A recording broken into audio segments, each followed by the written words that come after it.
परम सत्कार योग गुरु प्यारी सात संगत जी राधा स्वामी जी। सात संगत जी, आज की साखी बड़ी ही खास है। आपसे विनती है जी, साखी को पूरा ज़रूर सुनिए जी, और अगर अच्छी लगे तो लाइक और शेयर ज़रूर कीजिएगा। पूरी दुनिया बाबा जी के सत्संग घरों और डेरे के डिसिप्लिन का लोहा मानती है। जो लोग सत्संगी नहीं भी हैं, वो भी हमारे बाबा जी के सत्संग घरों और डेरे में होने वाले डिसिप्लिन की अक्सर तारीफ किया करते हैं। अक्सर सोशल मीडिया पर वीडियो आते रहते हैं जिसमें देश और दुनिया के दिग्गज लोग डेरे के डिसिप्लिन की तारीफ कर रहे होते हैं। लेकिन अगर एक सत्संगी ही जब डेरे के नियमों का उल्लंघन करने लगे तो सोचो इससे संगत पर कितना बुरा प्रभाव पड़ेगा। आज की ये साखी ऐसे ही एक सत्संगी भाई की साखी है जिसने दर्शन के समय कुछ ऐसा काम किया जिसे पूरी संगत और बाबा जी खुद भी बहुत नाराज़ हो गए। साथ संगत जी, हम सब देखते हैं कि जब बाबा जी संगत को दर्शन देते हैं तो सारी संगत अपनी अपनी जगह पर बड़े प्रेम से बैठी होती है और बाबा जी खुद ओपन कार में चलकर एक एक लाइन में से गुजरते हैं और संगत को बारी बारी से बड़े अच्छे दर्शन देते हैं। बहुत सारे सेवादारों की ड्यूटी सत्संग पंडाल में लगाई जाती है जिससे कि संगत को कंट्रोल किया जा सके। अगर संगत में से कोई कुछ गलत करे तो उस चीज़ को संभालने के लिए वहाँ सिक्योरिटी भी खड़ी होती है। तो ऐसे ही एक बार डेरे में भंडारा था और उस दिन बाबा जी ने संगत को दर्शन देने थे। सारी संगत पंडाल में अपनी अपनी जगह पर बड़े प्रेम से बैठी अपने सद्गुरु के दर्शन का इंतज़ार कर रही थी और बाबा जी अपनी ओपन कार के ज़रिए एक एक करके सभी लाइन में से और संगत के सामने से होकर निकल रहे थे और संगत बड़े प्रेम से अपने सद्गुरु के नूरी चेहरे को निहार रही थी। लेकिन उसी समय वहाँ एक सत्संगी ऐसी हरकत करने लगा जिसे देखकर आसपास बैठे लोग गुस्सा हो गए। संगत में से एक सत्संगी बाबा जी के दर्शन करने की बजाय बाबा जी की तरफ पीठ करके बैठ जाता है। आसपास बैठी संगत ये देखकर बहुत नाराज़ हो जाती है और उसको गुस्सा करने लगती है।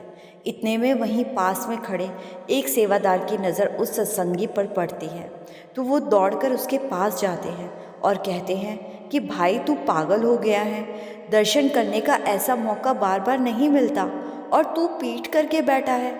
सेवादार उसको बहुत डांटते हैं लेकिन सत्संगी को इस बात से कोई फ़र्क नहीं पड़ता और इतने में उसी लाइन में बाबा जी अपनी ओपन कार से आ रहे होते हैं तो ये देखकर सेवादार अपनी जगह पर जाकर खड़ा हो जाता है और जैसे ही बाबा जी इस पीठ मोड़कर बैठे सत्संगी के आगे पहुंचते हैं तो बाबा जी ये बात नोट करते हैं कि ये दूसरी तरफ मुंह करके बैठा है।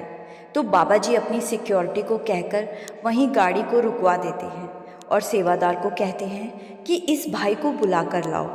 सेवादार उस सत्संगी के पास जाता है और उसको साथ चलने को कहता है, लेकिन वो सत्संगी मना कर देता है कि मुझे नहीं जाना बाबा जी के पास।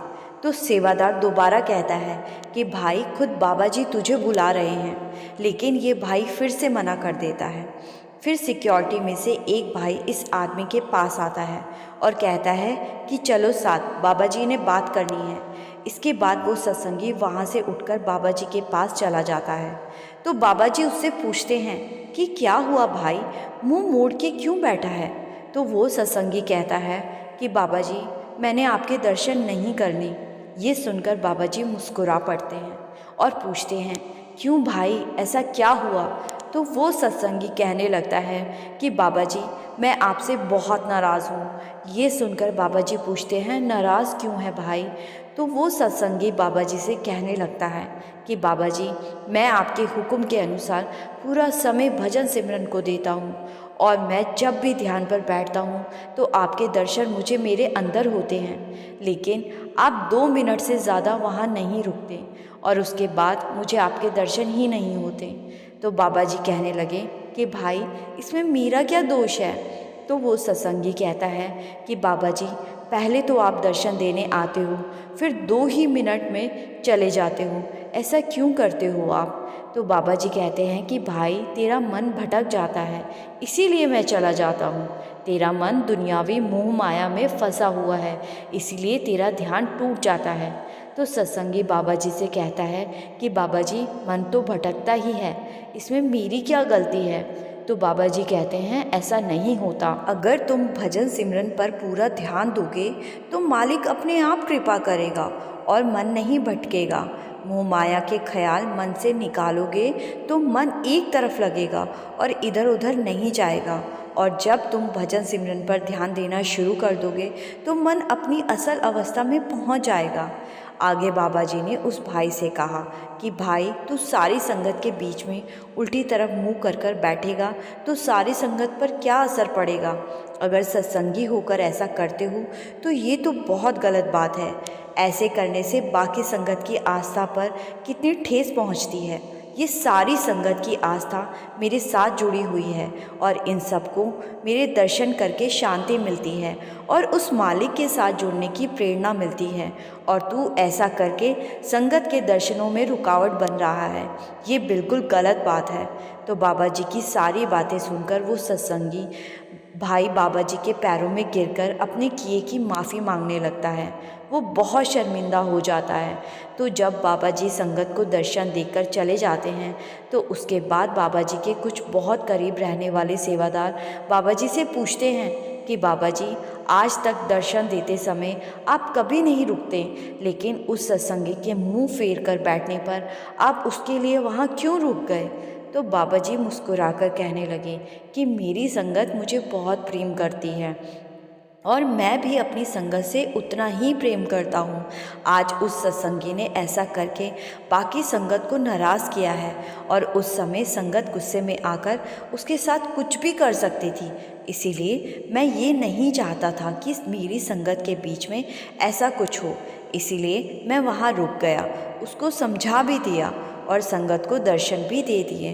तो बाबा जी की ये बात सुनकर सेवादार बड़े खुश हुए और सोचने लगे कि बाबा जी अपनी संगत के बारे में कितना सोचते हैं।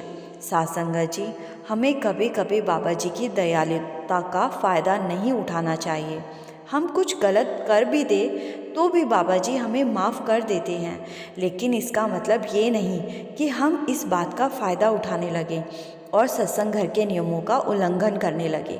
हमें अपने सत्संग घरों का डिसिप्लिन बनाकर ही चलना है। डेरे में या सत्संग घरों में हमें इस बात का पूरा ख्याल रखना है कि हमारी वजह से संगत में से कोई भी परेशान ना हो। साथ संगत जी, इसी के साथ आपसे विदा लेती हूँ। मिलेंगे फिर एक नए दिन में एक नई साखी के साथ। साथ संगत जी, अगर आपको बाबा जी की प्यारी प्यारी साखियाँ सुनना अच्छा लगता है तो इस चैनल को ज़रूर सब्सक्राइब कर लीजिएगा। आज की साखी अच्छी लगी तो वीडियो को लाइक और शेयर ज़रूर कर दीजिएगा। गुरु प्यारी साथ संगत जी, राधा स्वामी जी।